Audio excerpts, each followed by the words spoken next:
Like to order, we will begin with our invocation. Administrator, when you are prepared, please proceed. Yes, please join us in an attitude of prayer. God in heaven, bless our gathering with unity, hope, and vision. Deepen our comprehension, broaden our thinking, and transform our understanding of the items before us. Build in all of us a deep respect for one another. Amen. Please stand for the pledge.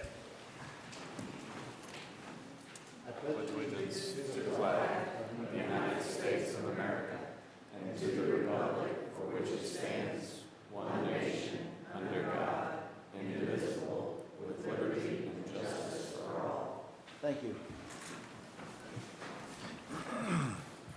Please call the roll. Here. Here. Mr. Carpenter. Here. Is there a motion for the approval of the agenda for this evening's meeting? I'll make a motion to approve the agenda as printed. Motion has been made for the approval of today's meeting as printed. Is there any discussion? Seeing none, you are recognized to close. I close. Please call the roll. Commissioner Thompson. Yes. Commissioner Carpenter. Yes. That brings us to meeting schedule. Administrator? Yes, the next meeting of the commission will be a work session held next Wednesday, May 4th at 3 o'clock here in the chambers. Thank you. That brings us to honorary resolutions. We seem to have one listed this evening. That is 2022-134. Administrator? Oh, I'm sorry. Thank you. Yes, I believe we have a request for a proclamation declaring May as Older Americans Month.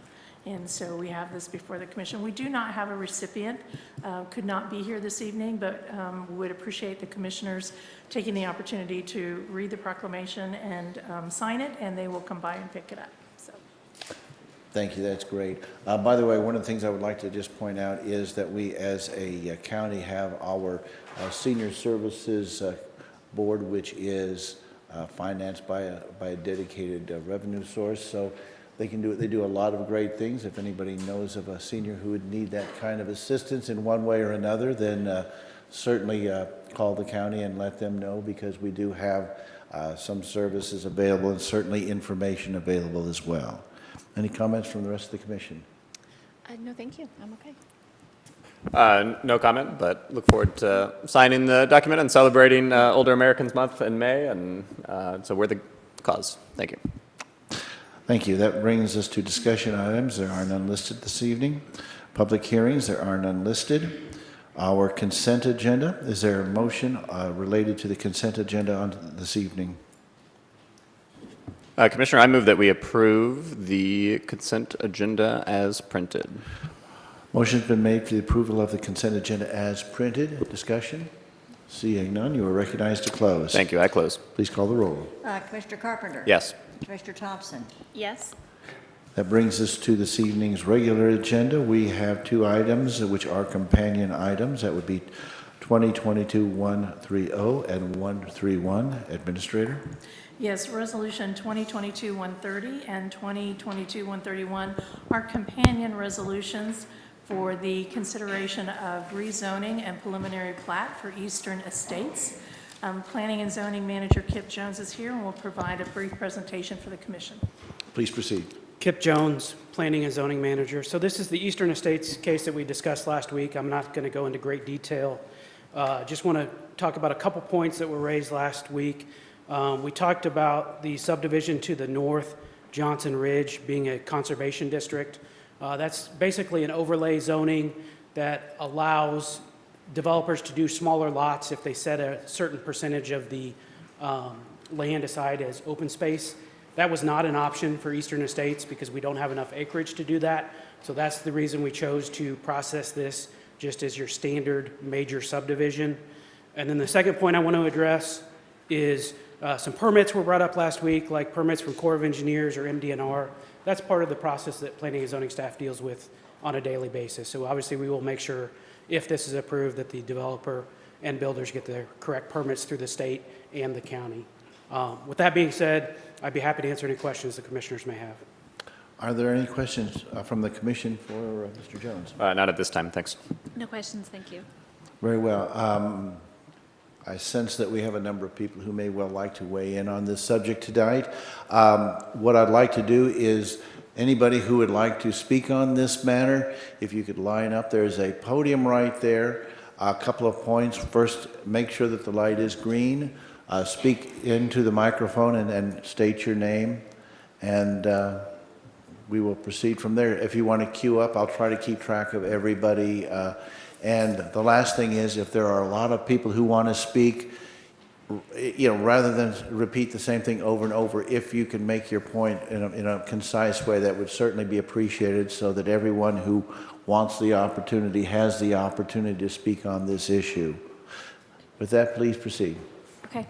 Good evening, Commissioners. My name is Melissa Van Crum with Rouse Fretz White Goss Law Firm, 4510 Bellevue Avenue in Kansas City, Missouri. I'm here today representing the applicant, Mr. Richard Gherkin, who lives on the property that's subject to the application. We have a brief presentation to give to you today, and Mr. Gherkin would like to speak, so I'll go ahead and let him speak while I set up the presentation. Yes, hello, I'm Richard Gherkin. Thank you for your time tonight. I live at 13300 Northeastern Avenue. That's the 33 acres we're talking about here. I've been a resident for owned the property for 19 years. I've been in the construction business since 1977, 45 years of construction experience in all phases. So I appreciate your time to review our application, and Melissa is going to present present her presentation. So thank you.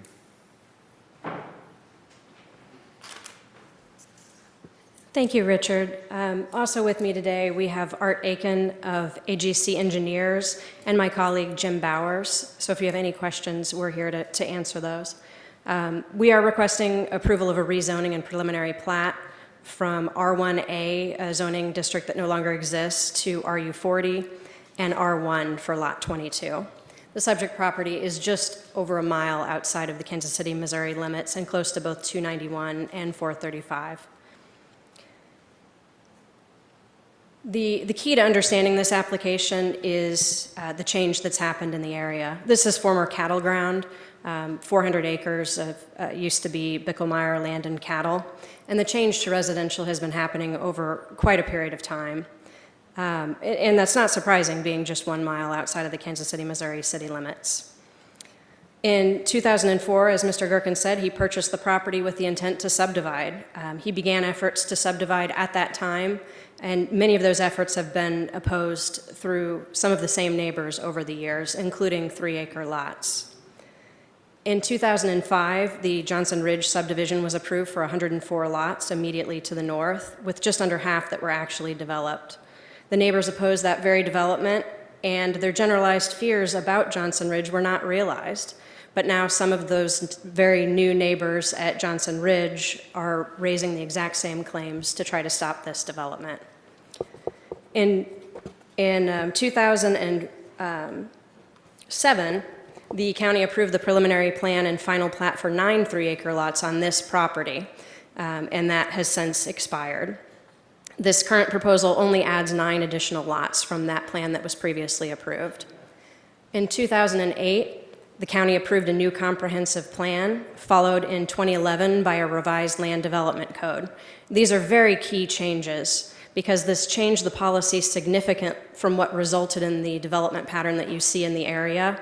Previously, those properties were developed under a plan which required a 3-acre minimum lot, and now under the current plan and code, that is clearly disfavored. The county's comprehensive plan and land development code changes are very explicit on this factor, as we've talked about before, that large lot development is detrimental to the long-term health of the county. I thought it would be useful for you to see the context of where this is in the plan. This is not a footnote that's buried in the comprehensive plan. It is here as the very introduction to the future land use section of the comprehensive plan. The drafters of that plan felt so strongly about these 2 to 3 acre lots being detrimental that they placed it right there up front where it couldn't be missed. And so that is precisely the change you're seeing. The proposal is different from some of the surrounding development patterns, specifically because it is consistent with the comprehensive plan and code that is in place today. The plan goes into detail about all of the problems that result from the 2 to 3 acre lot size, this large lot development. We've gone through those before, so I won't go through them again, but you can see there that they're detailed in quite a few different bullet points on this beginning of the future land use plan. The proposal before you today is consistent with the county code and the comprehensive plan. We know this because the county's own subject matter experts have reviewed and confirmed that it is in compliance, and there will be additional staff approval to come. In addition, Planning and Zoning Commission has recommended approval. The code in place today provides that rezoning shall be considered consistent with the comprehensive plan if it is consistent with the planning tier map. This is the planning tier map. This peach or salmon color that you see is all the same tier, the urban services tier, with the crosshatched area as the area within 1 mile of Kansas City, Missouri. That specific tier provides up to 4 lots per acre with municipal level services, which is 80 lots, up to 80 lots on this property, nowhere near the 18 that are being proposed today. And it also provides that such areas should be reserved for urban development irrespective of timeframes. The proposal also meets the development standards of the urban services tier, as staff has confirmed. It meets the purpose of the Land Development Code, as we've discussed, through comprehensive plan consistency, county subject matter, and agency approvals. Efficiency is ensured by development with municipal level services on lots sized as proposed through the comprehensive plan. And it is development just beyond 1 mile of Kansas City, Missouri, adjacent to existing residential developments and not scattered development. It also meets the criteria of the rezoning approval. There are significant changing conditions. The comprehensive plan and code changes, for one. The R1A zoning district no longer exists. The 2 to 3 acre lot pattern is no longer favored, whereas before it was mandated as a minimum lot size. It's consistent with Johnson Ridge to the north and development to the south within 1 mile of Kansas City. And these are nearly 1 acre lots, which are nowhere near the same size as the suburb. You can see up here what the lots look like just inside the Kansas City, Missouri limits, where you have 1/5 or 1/4 of an acre lots, just 1.5 miles down the road, down Eastern and along 120th Street. You see that development pattern, and that's what you'd see in a suburban development, not 1 acre lots. It is consistent with this changed plan and code, and the zoning district as a whole is compatible with the surrounding uses and zoning. There's a minimum 0.92 acre lot size in this zoning district, so the lot sizes can't be significantly changed without rezoning. The adjacent uses are also single-family homes, and there's a bigger conflict with some of these neighboring homes through uses that it would be allowed in the zoning district as of right today, like an 80-foot wind tower or a bunch of pigs. Those would have a lot more conflicts for having this many residences immediately adjacent to it at this point. And 9 additional homes will not significantly impact property in the area. Other development was objected to by neighbors who now call it quality development. This development is designed with a 50-foot buffer and the applicant living next door to ensure that it is a good neighbor. And the majority of neighbors in the immediate vicinity have purchased in the last several years, including Mr. DaCosta immediately to the west. With the exception of Mrs. Stevenson's property across Eastern Road from Mr. Gherkin's home, virtually every property has changed homes, sometimes many times, since Mr. Gherkin's 9-lot subdivision was recorded on this property and as of record here. Here you can see the preliminary plat proposed. The star on 132nd Street is where access has been proposed, which the Highway Department has said has a great sight distance. You can also see the criteria for approval that staff has confirmed it meets. And in green, you can see the 50-foot open space buffer surrounding the exterior lots. This is the proposed landscape plan that shows the proposed planting within that landscape buffer. You can also see where there are already quite a few existing mature trees that Mr. Gherkin has been planting, developing a buffer over many years. along that lot line as well. So these new trees will add to that buffer and help ensure that it stays year-round with a lot of conifers and other trees added to it. There are just 2 new lots that are proposed to Johnson Ridge to the north, and they are nearly an acre each, next to 2 to 3 homes that are less than 1.18 acres on average. The lots to the west adjacent to Mr. DaCosta are 0.2 acre minimum. And this is the stormwater plan that has been sent to the county and reviewed, along with additional approvals that will come, both local, in addition to the stormwater pollution and prevention plan, which requires additional regulatory approvals. The neighbor concerns are general, and they've already been addressed by numerous county experts and service providers. These are general concerns such as traffic, sewer, and water pressure. And they're ultimately not issues that are specific to this development. They've been raised time and time again. The average lot size is not significantly different than Johnson Ridge, as noted by staff. The green space buffer will also further minimize impact. And you can see some of the pictures here below of Johnson Ridge, and then you can also see the buffer as of about 2018 next to Mr. DaCosta's residence. Wastewater, as we've discussed, will be handled by Timber Creek, a private entity. They have capacity and will still be under 50% capacity with this addition, plus they have the ability to expand. The connection will be made in existing utility easements and with lines that the county required to be built down to adjacent properties for the very purpose of this type of future connection. The cost burden to existing users should be reduced, if anything, once you add additional users. And having experts regulated by the State Department of Natural Resources and the PSC that have been operating for over 2 decades is a vast safety improvement over having septic systems in individual backyards. Your decision today must be made on the plan and code. The drafters of the comprehensive plan recognize the pressure that you're under when in public hearings, because adjacent neighbors frequently fear change, particularly in these types of rural and fringe areas. But the plan and code provide standards to guide decision-making for that very reason, so it is not derailed through emotions and not be legal. The staff's confirmation that the proposal complies with the county code and plan and the recommendation of approval by both staff and the Planning and Zoning Commission provide competent evidence for your approval. The neighbors' general concerns are not reasonable grounds for denial. The courts have clearly stated this in the past, that that is not a valid basis for denial. The opposition is a tiny fraction of the county population, which does not represent the public interest, and per Missouri courts does not justify denial. We agree with the conditions of approval proposed by staff and in the Planning and Zoning Commission's recommendation of approval, and we request your approval as well. We are available to answer any questions that you have, and we thank you very much for your time. Thank you very much. Are there any questions from the commission? No questions, thank you. No questions, thank you. Thank you very much.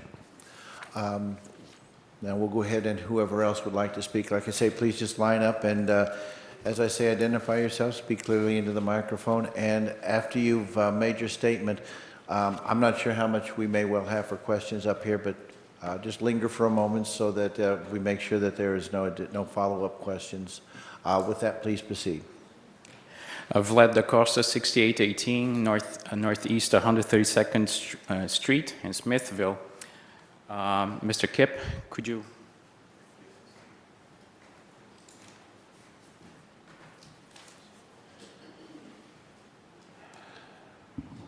As we're getting that prepared, I'd like to remind citizens that we've been through a lot of this material, so certainly we want to hear your opinion, but sometimes brevity does help to kind of keep us on track. So if we can make sure that I'm a little apprehensive about making it go too long because we all get a little bit fatigued. So please try to make your points in as concise a way as possible.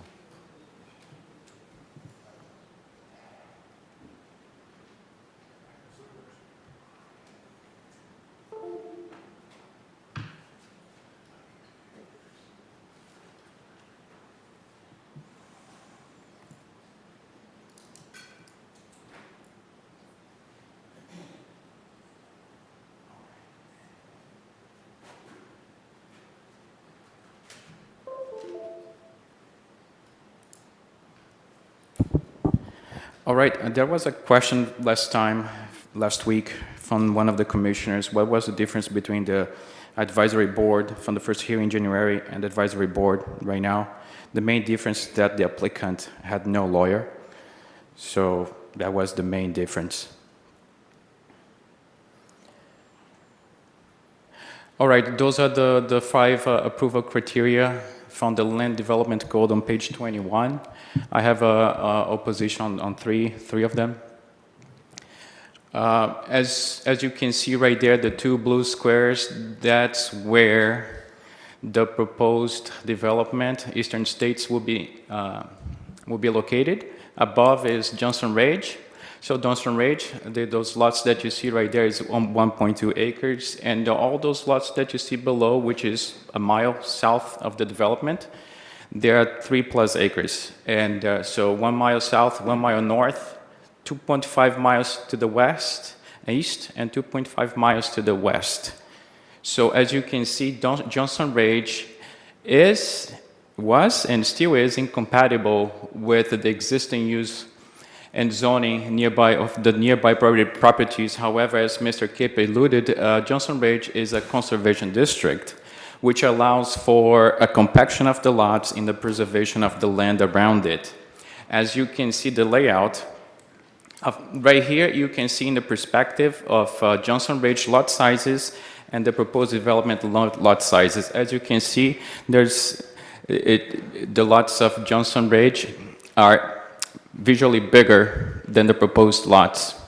And all those extra pieces of land right there, that won't be developed. As you can see, there's no room to connect any street, to connect any road, or to build any more houses. The expansion of Johnson Ridge was going to happen, the initial 104 houses was going to happen to the left of the development. As you can see, there's a road that stops right there in the middle. All right, so this is 100+ acres, 44 lots. So as you can see, Johnson Ridge has a beautiful, big landscapes, very compared to the size of Eastern States. Those are correct scale, by the way. So you look at the cul-de-sac with the landscape in the middle in Johnson Ridge, and look at the cul-de-sac of the proposed Eastern States. So everything is more compact and dense. And as you can see, the green area of the... So Johnson Ridge will not get rid of the extra space. However, the applicant's lot, which is lot 19 to the top right corner, as you can see, the landscape and the amendments are all isolated from the other 18 lots. Right, and my property, by the way, is just on the left side of it, on the west side of it. So the applicant in the future, now the applicant is using that extra piece of land on his own lot as an extra piece of land to increase the size of individual lots. However, in the future, since this is not a conservation district, he will be able to sell lot 19, and that extra piece of land will be gone. So now, objection to criteria number 5. In satellite images, the distance from my lot, from my home, and the applicant's home seems too far away. However, when you look, this is the view from my porch. As you can see, those are honey locusts, and they are bearing no leaves for 6 months of the year. So, and as you can see right there, the trees on the landscape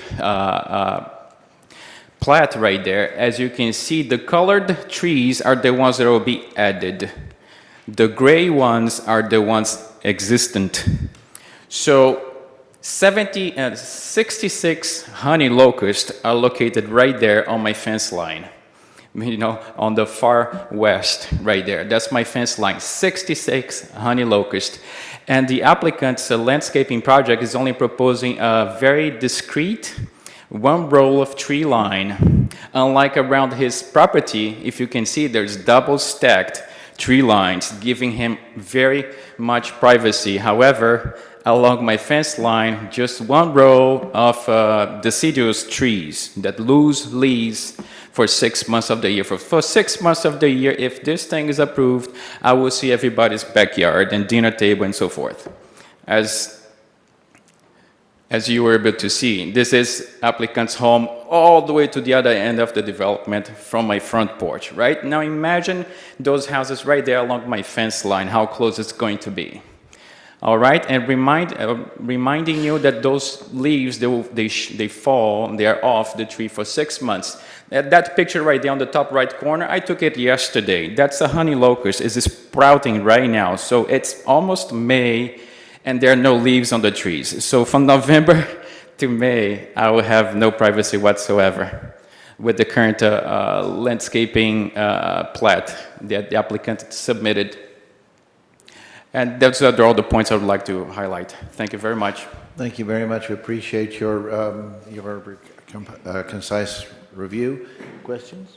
I just want to say thank you for coming out. And good to hear from you. Thank you. Thank you. No questions, thank you. Thank you very much. We appreciate your time. Next person, please.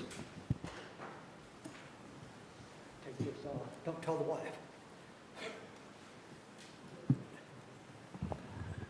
Y'all know who I am. Richard Decker. I live at 6819 Northeast 134th Street in Johnson Ridge. If that young fella bring up that map, I'll show you my house.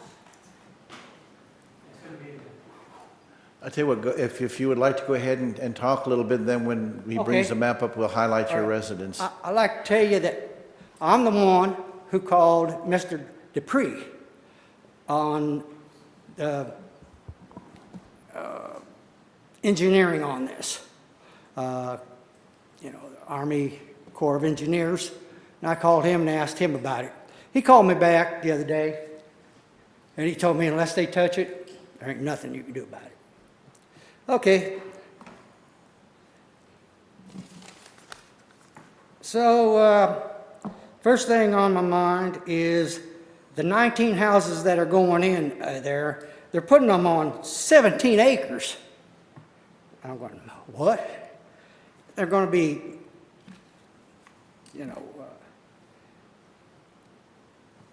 going to have to be smaller houses. This guy,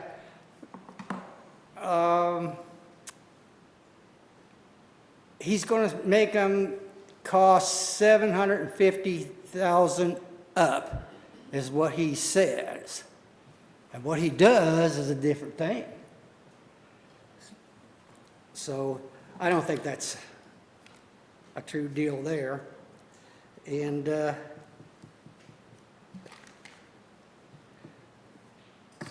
other thing that bothers me is the storm drains and road that's going in there. That kind of bothers me. The way it's set up. I got a question. Who's going to pay for it? Taxpayers? I don't think the taxpayers are like that. At least I don't. And the storm drains and stuff like that, the sewers, now in the sewers out there, they have what they call a grinder pump. And that's what they're doing is taking and running all their sewage over to a building in Johnson Ridge, and they put you on this grinder pump. Well, I'm not too much familiar with all that.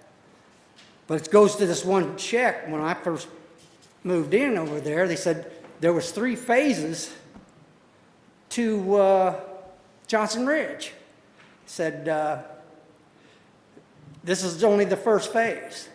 The other 2 phases, they said you won't have to worry about because a farmer came and bought them all out, bought the other 2 phases out.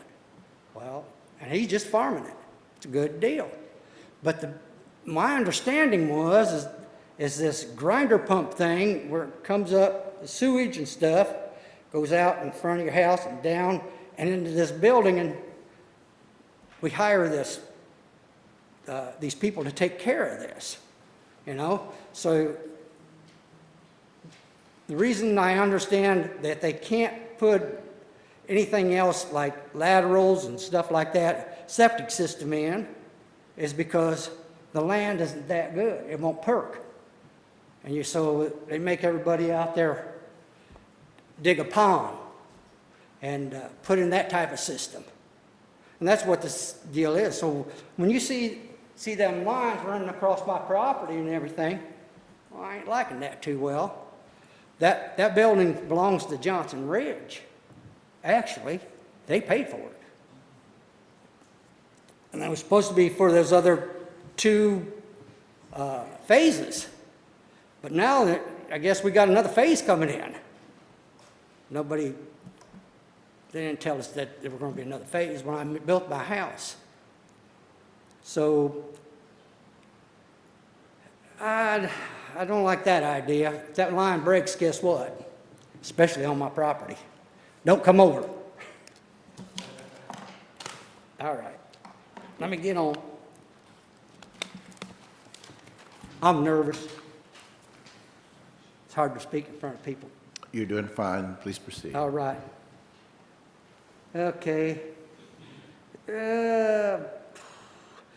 Okay, the board turned down, when I found out, the board had turned Richard down 3 times, because of situations and everything.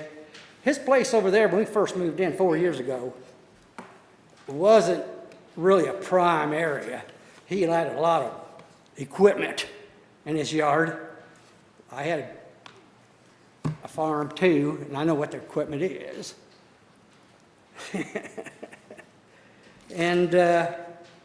But he was turned down 3 times by the board. I figured that'd be it. He wouldn't come back. And then the 4th time, I came. They said, you got to come. I said, I will. I'll say something. You don't say nothing, nothing happens. Anyway, the 4th time, you had volunteers in here. These volunteers were the same people that are going to put in these houses and sell that property. So they're not going to turn it down. That's stacked deck there. So anyway, I'm sure glad to see you guys back. And I wanted to mention the high water table that's there. And that's confirmed by Clay, the guy that did, river boats and stuff like that, put in down here. He's an analyst for putting in septic tanks and stuff like that. When I first moved there, he told me, don't, because it's high water table. So I did it anyway.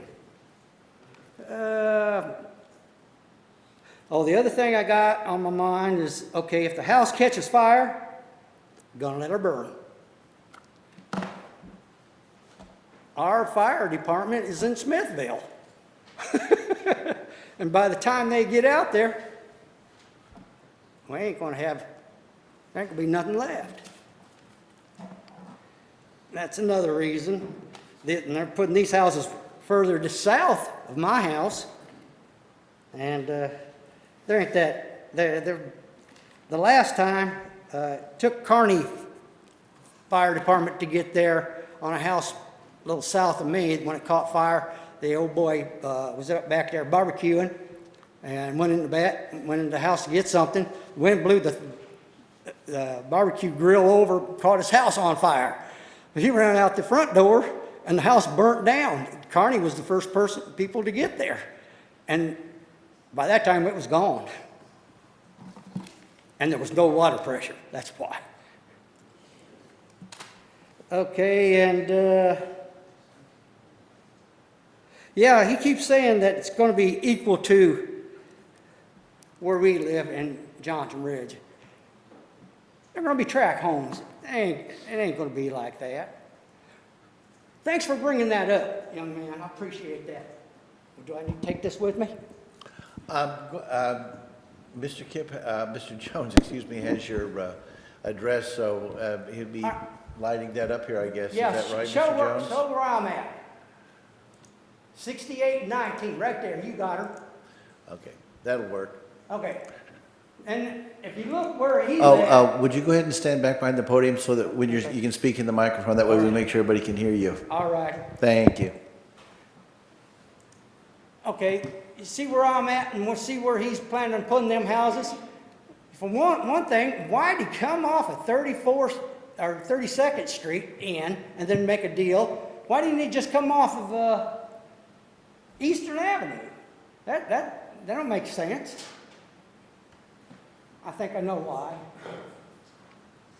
Corps of Engineers. But anyhow, my house and where they're going to bring that line that with all the stuff in it and run it down back behind all these houses down around let's see, what is his name? Steve's. That's the end house. He just built that. Steve's house, all the way around, all the way back, all the way up to that, and pump that up in there. If that breaks, I'm in trouble. And I really don't want it on my property. I really don't. And it's nice out there. The only reason why I called the Corps of Engineers is because I seen him or one of his family out there, and what it is, you come off of 32nd Street, and you go down, and then you go down into a gully, and then you come back up. Well, somebody went that way, and the truck disappeared. And I go, whoa, that's not flat land like it shows there. It's not flat land. You're going to have to do a lot of modification on that property out there. That's going to be a lot of work and a lot of taxpayer money to do it. So I hope the thing with the lowering the taxes work out real good for you. Let's go ahead and stay on the subject at hand, but I certainly appreciate your comments. But yeah, we'll confine our comments to tonight's subject for the moment. Thank you. All right. And like I said, I'll be out looking at somebody's backyard. And I don't like that. Were there any questions? Seeing none. Next person, please.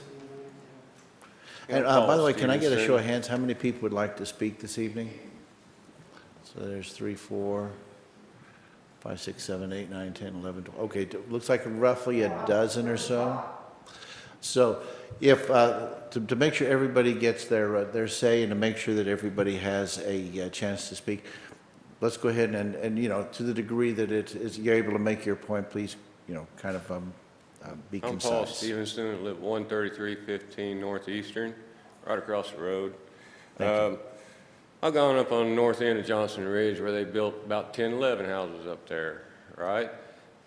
That's on 134th Street, same kind of street 132nd is, rougher than a cob now. You don't want to go down it. Turned into gravel even, okay? That's what the road department's going to sign off for us. No thanks. Second thing was the fire. You know, fact remains, by the time they got there, house burnt down, wasn't enough water. You guys know that. And it just flat doesn't fit. It's kind of like if I called Prina up and asked for 300 hogs, bring in there and start raising hogs, they'd raise cane. They won't want it. It doesn't fit all the way around. The houses that have sold recently is proof that people are buying into the larger lots because they like them. That's all. Thanks. I hope you take consideration to the petition that was passed. Okay. Thank you. Okay. Next speaker, please. Next citizen. I saw a bunch of hands a moment ago.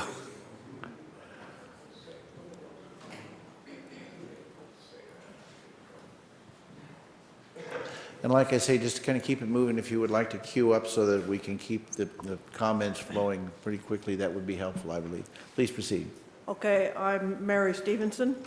I am the owner of the property at 13315 Northeastern, and I think people are all familiar with me, but I just want to tell you what my name is again. I own the property right across from this, okay? And the concerns, we were here in January. I have been here when Johnson Ridge was going in. I was here a lot, okay, when Valleybrook was going in. So I'm a newcomer to being here. We moved out there in 1969. We knew this area was going to develop. We have been meticulous on how it does develop, And the people that live in this area that have been longtime owners of this property really enjoy living in a rural area. They don't want to live with houses stacked in one right beside the other. That's not the neighborhood we have, okay? But today I'm going to speak on 3 questions that came up on the that were submitted to by the staff for people to review on whether or not this should be approved, okay? Quoting from the staff report, whether or not the proposed zoning district will allow development compatible with existing uses and zoning of the nearby property, end of quote. Now, whether you look north, south, east, or west for miles, you will not find examples of land use in this small size. They are almost all in 2.5 to 5 acre lots. And some of them have the agriculture. My son lives on my property. He really enjoys raising beef cattle. And it works out well. But he does complain that at 4th of July and times like that, firecrackers send those poor animals going crazy, okay? So it's hard on the community that's been there. So the answer is no. Nothing about the density of this property is compatible with the open rural character of the surrounding area. The differences of terms in livability, safety, and environmental concerns are very significant. Second, quoting from that report, whether or not the county or other service providers will be able to provide adequate facilities and services to the subject property while maintaining adequate service levels consistent with the existing development now going on, end of quote. The existing infrastructure, primarily the roads, is of concern. Eastern Road, 132nd, and Highway 291 are not adequate to allow the prompt and safe services of urban-type development that is now going on. 132nd Street is not a hard-serviced road. Eastern is narrow, without curbs or shoulders, subject to very heavy traffic, especially during the summertime, going to Smithville Lake. 291 if you go up to get onto the intersection of 291, it's almost impossible. There's no stoplight there, and as far as we've ever heard, we have asked and asked. I've done my share of it to get a stoplight. It's not in the making, okay? Losing my place here, okay? One wonders if the present road system there's enough staffing will be able to provide the service available for these. Third quote, quoting from it again, whether or not the proposed amendment would result in significant adverse impact on other property in the vicinity, or the subject tract, or the environment. The addition of 18 houses with paved streets, driveways, sidewalks have the potential for creating erosion, runoff, and flooding on the nearby properties, mainly ours, okay? Maintenance issues of sewage systems and retention areas are prone to neglect, and they will create future headaches. Additionally, there seems to be very little attention given to the inclusion of open space in this development. The set-aside of an undeveloped and long neglected wasteland at the southeast corner of this development is very inadequate for green space. In our view, yes, this amendment will adversely affect the environment, including air, water, noise, storm and sewage, and all the natural resources. And one thing I like, this is a thing that really rubs me. We moved out there in 1969, as I said, we've watched lots and lots of development. We've accepted it, we go with it. Richard Girton knew when he bought this property, it was a development that was going for one house on 10 acres or more, which he ended up with 2 lots. He knew when he bought the property that this was an area that likes rural area living. And he is trying to change it dramatically, and the people that have lived there for a long time do not want it. It simply does not fit in our neighborhood. We have a very good neighborhood that we enjoy, and we don't want this much dense property. Thank you. Thank you. Let's, and, you know, I appreciate the applause and all that, but if we're going to keep it moving, I want to keep as many citizens speaking as possible, so please proceed to the next person. Good afternoon. I'm Vern Windsor, 506 North Point Avenue in Liberty, Missouri. Just listening to everybody, and just want to point out that the sewer system was developed for more development. If I remember from the last time, the operator said that they were very well below their capacity. And on the fire, I'm sorry, a little nervous, don't know why. On the fire protection, there is mutual aid. Smithville Fire District could have mutual aid with Kansas City like Liberty does with Kansas City. So that would be easily, well, that would be negotiated, but it could be done. And on the lot size, there are some people that do want the country living, but don't want the maintenance of it. So that's really all I've got to say. Thank you. Next person, please.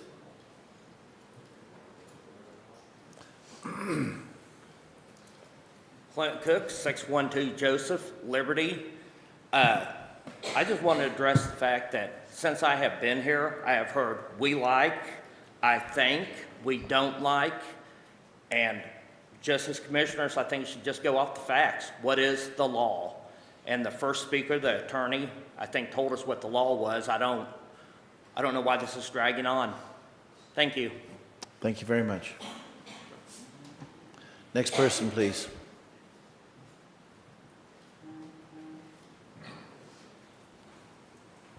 My name's Don Zeller. I live at 8209 Northeast 132nd Street.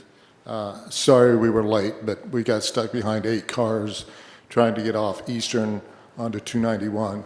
Took a while, okay? The gentleman, I missed the presentation the other day because the surtax ran on and I had to go to work, so I missed that, but I'm sure the presentation from Mr. Gerken was pretty much the same as what we've heard before, with just a little modification. I would like to say that the presentation prior that was given by the lawyer was very well done, but really should just be thrown out, considering the fact that it's a paid testimony. She is paid to find the evidence that supports Mr. Gerken's, not the county and not the homeowners association or any of the neighbors around, okay? As we all know, you pay somebody, they're going to give you what you want. Any evidence that would be against this, she would not bring up. Most of us, our neighbors, are close to retirement or are retired. We can't afford a lawyer to dig out all the stuff that goes against this. So we don't have the luxury of a lawyer digging through and only finding the stuff against that. So all we can do is stand up here and voice our opinion. At the zoning meeting, 2 of the commissioners said that this does not fit in this area. They said if it was farther south, closer to some of the more densely housing additions, it would be more appropriate. They also made comment that, one of them made comment that this really does not match Johnson Ridge. Yes, the lot sizes are similar, but the green space is not. Johnson Ridge has a whole lot more green space. There's very little green space here. Their comment was also the other 2 phases did not happen in Johnson Ridge because it was not cost effective, okay? With that much green space in those other 2, it's not cost effective.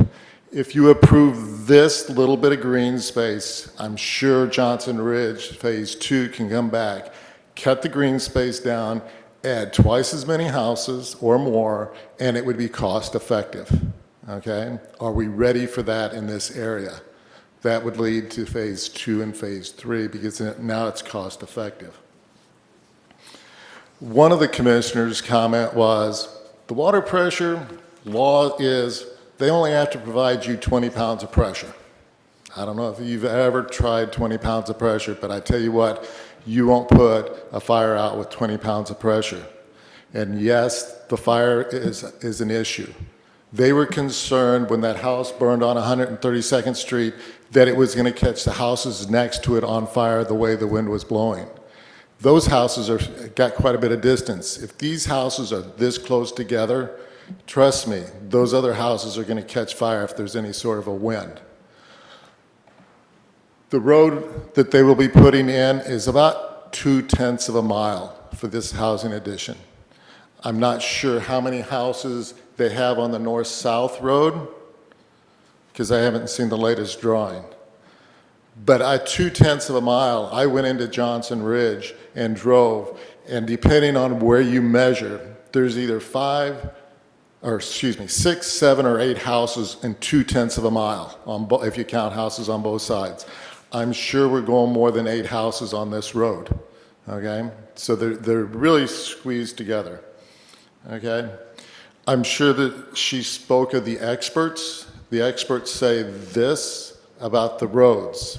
Well, are these the same experts that sit there and approved the roads that we have today, just looking at paper?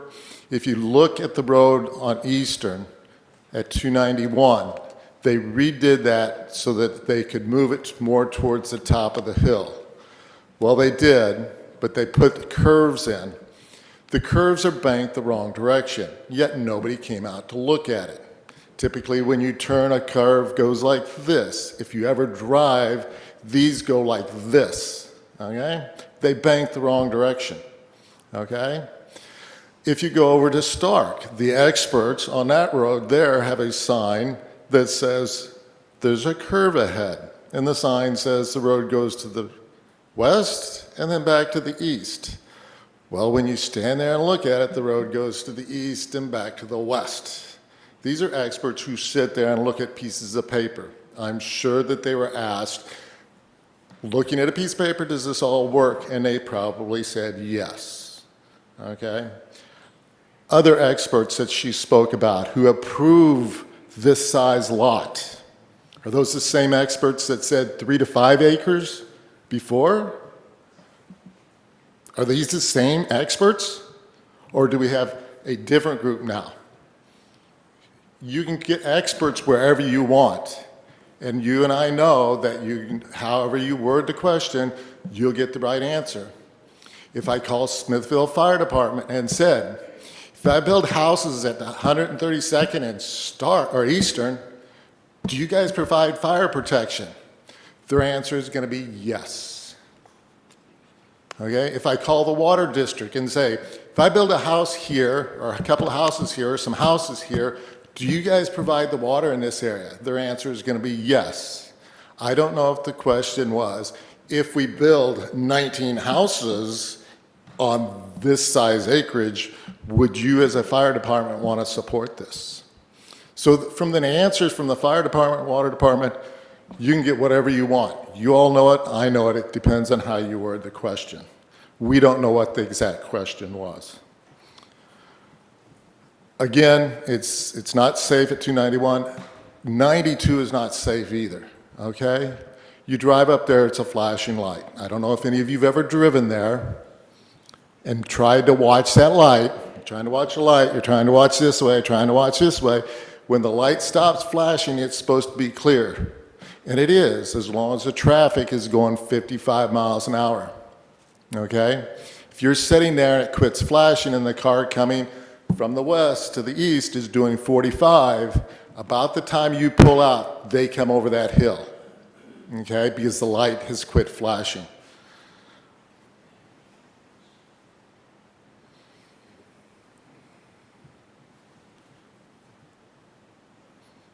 And finally, the last meeting was all about taxes before I had to leave, and that's another concern, okay? We know that our property gets reassessed, and once this goes in, the price of that land is going up. That land is going to cause my land to go up. My plan is to retire in August of this year.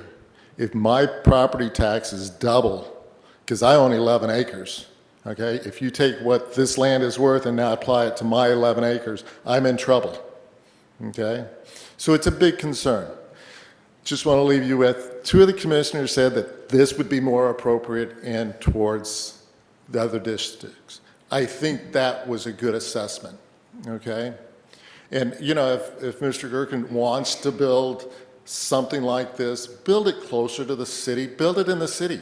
You go down to the city limits, there's land for sale. Drive along 291, there's land for sale. Buy it and build these houses. You'd be less than a mile away from the fire department, Kansas City Fire Department, but Kansas City Fire Department does not support us, okay? So that's all I've got. Thank you for your time. Thank you for listening. Thank you. Next person, please.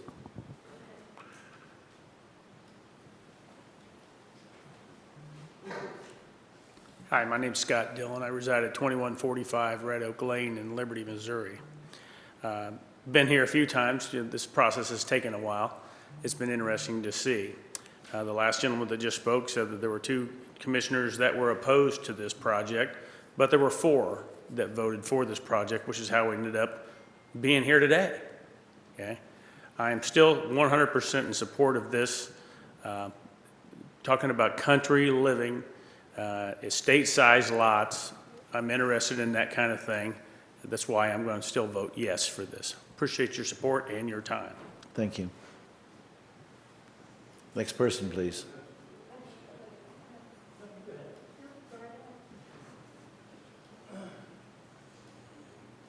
Good evening, Jim Rucker is my name. I've been before you several times. I'm not going to repeat myself other than to just a few quick points. First of all, I sat and listened to the opposition to this development, and it makes me think we're getting ready, Richard's getting ready to build about 300 or 400 houses. He's building 18. The Eastern is a road that definitely needs the attention, but his 18 houses isn't going to make the difference. 18 homes, and if you had 2 cars per house, that's 36 per day on that road, and they all won't come south. They'll go north and east and west and other directions. Second thing, the opposition wants to talk about fire, and fire is a scary thing to all of us. Nobody likes that. But I can tell you, at 96 and Flintlock, a very well-populated neighborhood, Montclair, there was a house that burned on that corner about 9 months ago. Fires do happen, and that's why we have fire departments. It's also why we have homeowners insurance. Now, fortunately, that house, it appears like the fire was contained to one home. But just for record, that was on a city lot. That's on about a 0.25 acre lot that didn't cause any damage to any other homes. If the fire departments can respond, then hopefully that won't happen with what they're worried about. But I get it, everybody's worried about fire. This plan meets the comprehensive use plan. It's been passed by the staff. It's been looked at by experts. Last week when I appeared in front of you, I went through the math on what it does mean for taxes. Instead of it being taxed as a pasture at $700 a year, it's going to be 18 homes, and you can just about figure $7,500 per driveway, and you all can do the math. Over 10 years, that's about $1.4 million versus $7,000 to the county, just in real estate taxes. To the need. We've got more development than I can ever recall in Clay County. We've got more jobs coming to Clay County. We don't have the inventory to support the building pressures that we have and the opportunity we've got from all of the commercial development that's coming in. We need this development. We need other developments like it. Lastly, I thought it was interesting last week when their attorney, Mr. Wolcott, appeared in front of you all and indicated that, and I heard it again this evening, that Johnson Ridge is sitting on 2 phases where they're going to develop at some point in time residential homes. It's interesting that we would sit here and go through this process and be back and forth in opposition to an 18-lot development, when Johnson Rid's proposals, whenever they come forward, it's going to be a whole lot more than 18. And it's going to be a whole lot more pressures than what Mr. Gerken's development's going to provide. So anyway, I ask for your support. It's definitely needed. I think it makes sense, and it's in line with the plan. Thank you. Questions? I don't believe so. Thank you, though. Next person, please. And as this person's making his way up to the podium, how many more people would like to speak? Okay. Very good. Yeah, if you want to kind of line up behind him, that way when he has completed his statement, you can hop My right name's- into yours. Please sorry. proceed. My name is Robert Liardi. I reside at 722 Northeast Stoneham Road in Lathrop, Missouri. Richard Gerken's my father-in-law. I worked for him for about 5 years. I'm for this addition that he's wanting to put in. I've done a lot of work on the land. I know that there's been, I say people, he's, got junk laying around or something. He doesn't have junk laying around. He's got expensive equipment that he uses to better his property, make things nicer. Heard something a couple weeks ago about an old junky tractor. That was actually a tractor that belonged to, what do you do, just do? May is a senior citizen month or something, right? Is what we just talked about earlier. That tractor belonged to my wife, Emily's grandpa. He was a World War II veteran. He built Miller's Camp Park with that tractor. It's a family heirloom. We're going to take it to our house. We're planning on, purchasing it from Richard or maybe getting it passed down to us. It runs, it moves, it's a good tractor. Anyways, I just want to bring that because it kind of upset me. And then also, everything's over and over again about the traffic. I'm a truck driver myself, actually a heavy hauler. Anything from 8 to 12 axle loads. I've went down Northeastern Road before. It's rough, but if I can get out on 92 highway with a 9-axle truck and 2 pilot cars, I'm sure a Toyota Prius can. So, and none of those problems are going to change if we're denied tonight. They're still going to be there. So maybe 18 more people, power and numbers coming in will help them change and get what they want, to help them with signal light and things that they need. So I appreciate it. Thank you. And I am for Eastern Estates. Appreciate it. Thank you very much. Next person, please. My name is Margie Richards. I reside at 7610 Northeast 132nd Street, and I find a lot of this absurd. We do not need more houses in that area. There's plenty of open land within the city limits.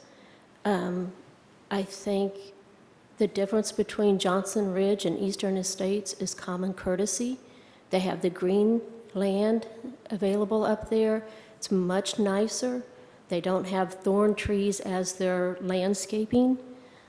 I personally had a fire about 2 months ago, a grass fire. It took Smithville and Kearney Fire Departments both to come out and put it out because it took so long. We have hay, we have livestock, we have big bales of hay.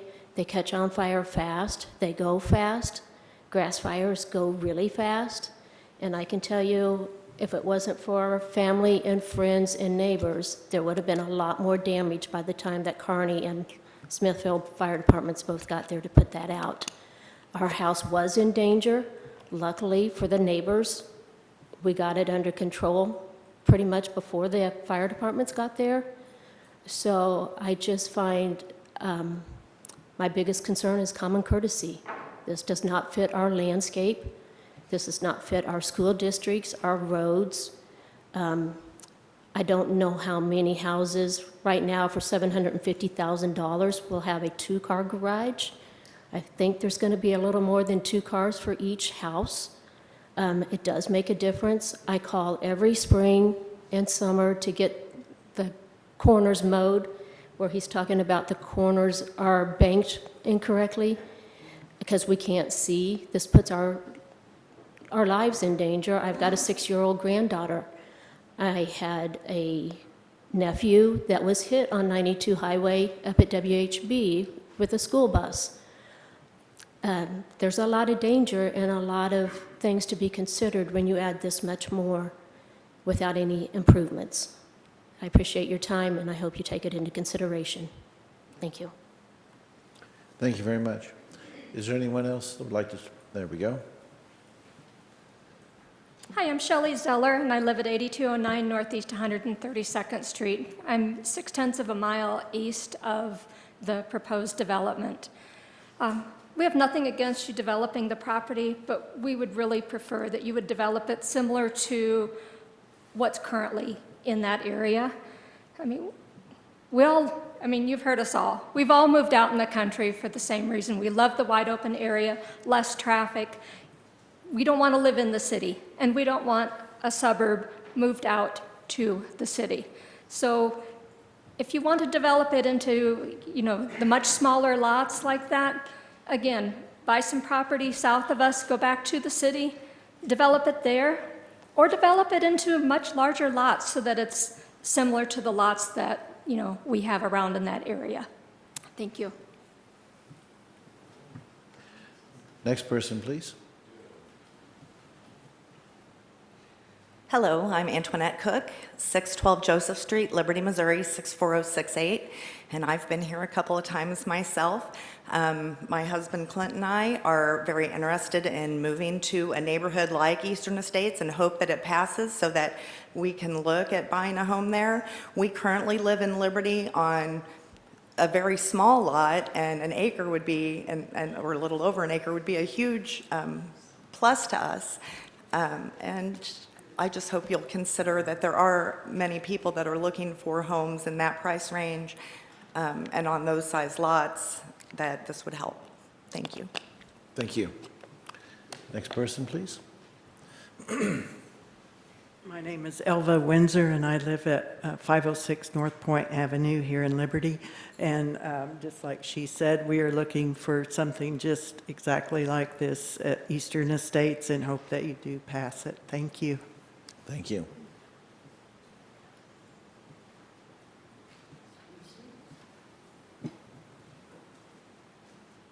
Hi, my name's Janira Eichelberger. I live at 2120 Jetty.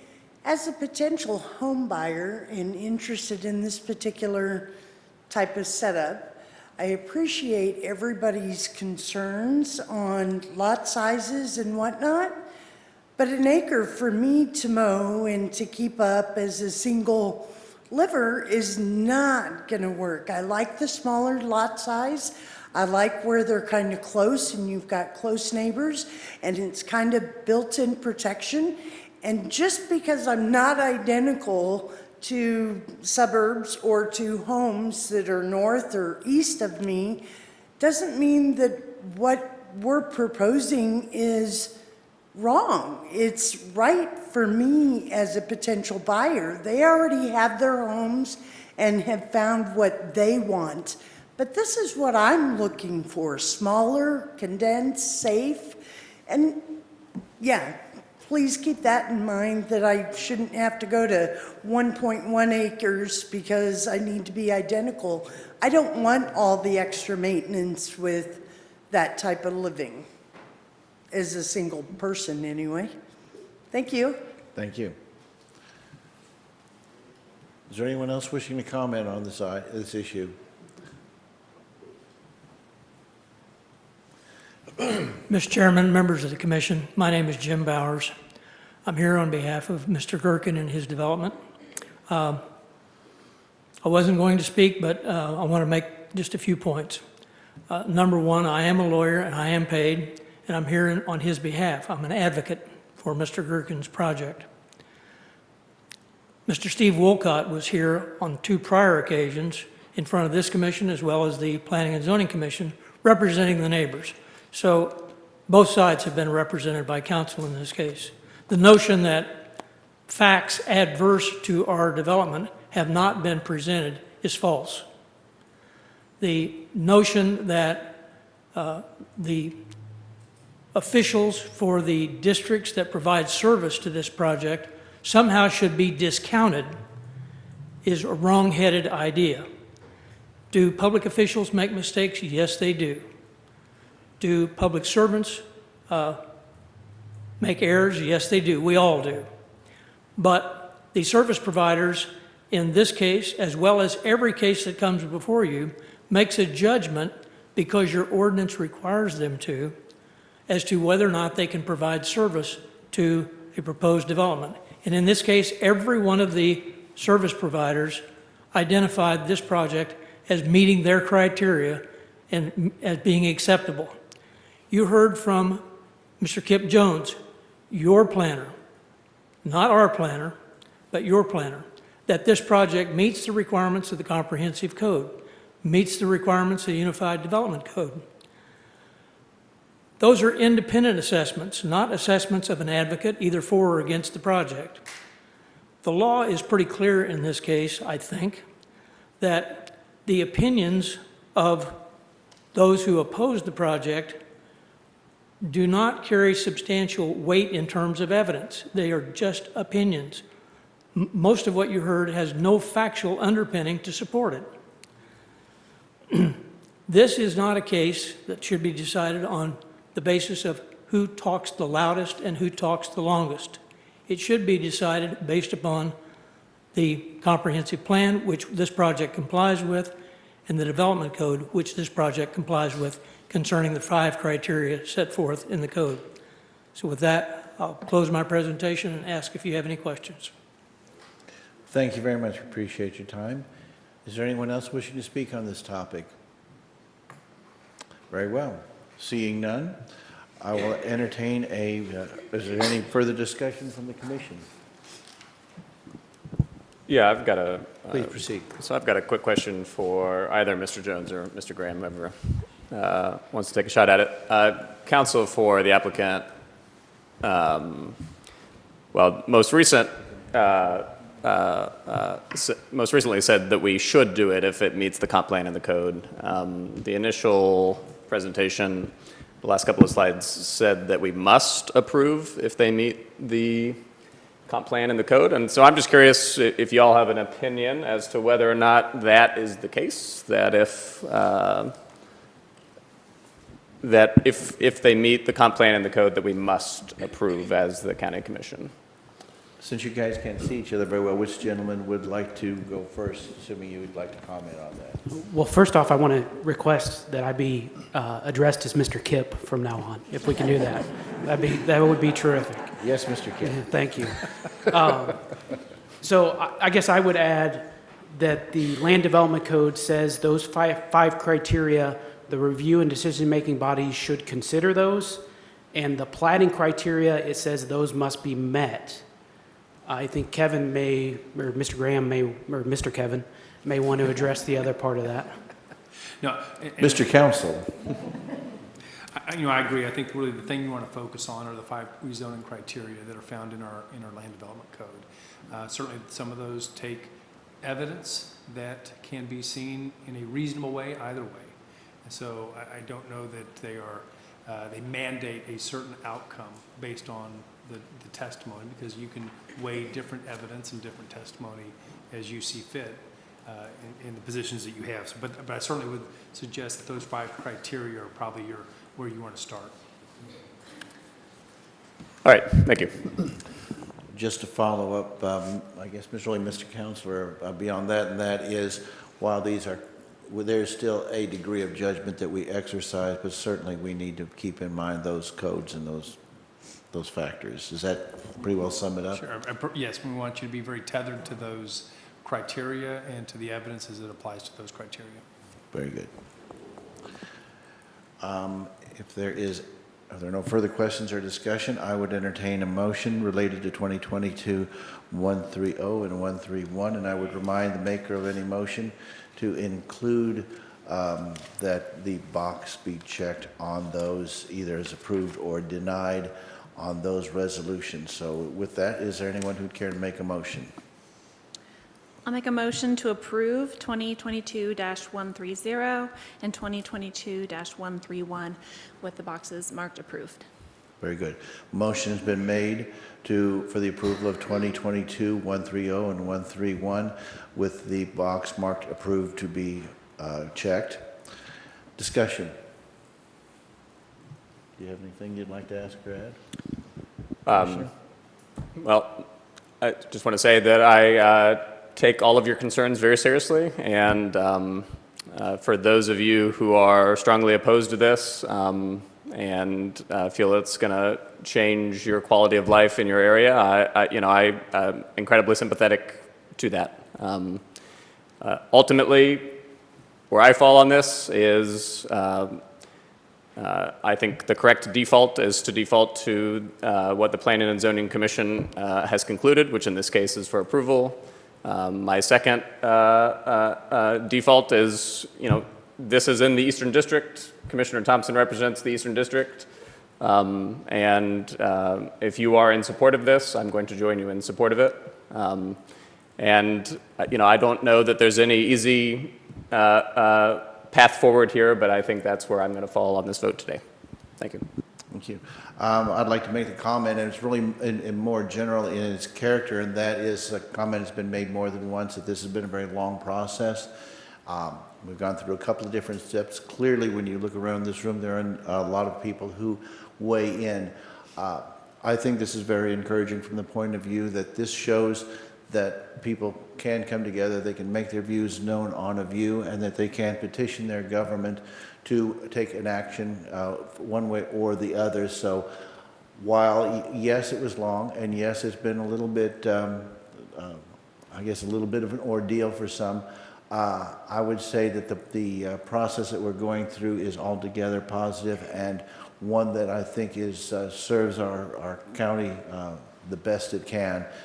Imperfect as it may be, it is one that I think is working very well, and your participation here is evidence of that. And I want to extend my thanks, and I think I can speak for the commission, the thanks for all three of us, that you are here, that you are participating, you are engaging, and that you made your points, and that you were able to communicate those in a very civil and in a very intelligent way. And certainly we thank you for your participation. With that, Commissioner Thompson, I will recognize you for any further comments and to close. Thank you, Commissioner. I'm sorry, if I may, real quick, just for clarity, the motion on 131 is with the 15 listed conditions. Yes. Is that correct? Okay. Very well. That you would just verify it doesn't require any other action on the motion. That is how I've heard the motion is to approve it with the 15 conditions listed in 131. Is that correct? That is correct. Okay. And that is your understanding, Commissioner? Yes. Very good. I'll proceed. Thank you. So I will say that any planning and zoning matters that come before us, we don't take them lightly. They're very, there's a lot of components to them, and we truly appreciate everybody coming out and having your voices heard, and to be passionate and to care about your community and want to see change and standing up for what you believe in is so important. This was a tough situation, but ultimately at the end of the day, we have to follow the rules. And not only did this follow the rules with our comp plan and our current codes, but also our Planning and Zoning Commission felt the same way. So once again, I want to thank you all for coming out, and I look forward to seeing all you in the future and any other issues that come up and that might happen. So that's all I have. Thanks. Thank you very much. With that, please call the roll. Commissioner Thompson? Yes. Commissioner Carpenter? Yes. That the motions pass. That brings us to number 12, which is comments on non-agenda items. Are there any members of the public who would like to comment on any members not appearing on this evening's agenda? And once again, I would like Vlad. Please identify yourself again because Yes, of sir. the Yes, audio. Vlad Da Costa, 6818 Northeast 132nd Street. So right here I have my letter with my opposition and with a condition that I would humbly ask you to add to this approval. That is for the reinforcement of the privacy barrier. Well, actually, the thing is, we've already gone through this particular. You're referring to items 2022, 130, and 131. So this time is for comments that are on other items because we went through the commentary period for that. So this is a comment period for excuse me, any items not appearing on this evening's agenda. So this would be pretty much any other items that you have any thoughts you'd like to express or questions. How could I add that condition to the 11122? Okay, thank you. How can I add that? Oh, submit it to the clerk. Okay, thank you. Once again, any items that we did not appear on tonight's agenda. How can we be sure that Richard's going to do what he says he's going to do? That is again on the agenda item we just heard. So I'm looking for non-agenda items. So we've been through that, and we need to go ahead and move on. I don't mind you speaking your mind on that, but this is for those items not appearing on this evening's agenda. Any further comments from the public on non-agenda items? Seeing none. Thank you. Are there any office holders or agencies wishing to comment on any issues not on this evening's agenda? Seeing none. Would the administrator have any comments at this time? Just briefly, so organizations across the country today are recognizing employees known as administrative assistants. And we certainly want to recognize all the administrative support staff here in the county. They provide a tremendous amount of work to help all our departments and the organization and serving our public, and we appreciate every one of them. I do want to recognize a couple that are here tonight that help us make our commission meetings run smoothly, and certainly Brandy is here, and Christina's in the back, and also Stacy. They do a tremendous job keeping us on track, and we really appreciate all our administrative support across the organization. As do we on the podium. Thank you very much. That brings us to comments from commissioners. Commissioner Carpenter, do you have anything you'd like to express? No comments, thank you. Commissioner Thompson? No comments, thank you. I do have one quick one, and it's somewhat personal in nature, but not really. Yesterday, I got my second booster shot for COVID-19. The reaction I had was, ouch. That's pretty much the reaction I've had to this point. I've had no adverse effects. I guess what I would like to do is take this opportunity to say that we should all be taking an interest in our health, especially in these times. I would certainly recommend that any citizen consult their medical professional and make the decision that they think is best for their health, but certainly don't take the decision of your health lightly. Please take an interest in it and make an informed decision. That brings us to approval of minutes. There are none listed this evening. And then written reports. There are no written reports. There are no executive sessions listed. That brings us to recess and adjournment. We are adjourned. Thank you.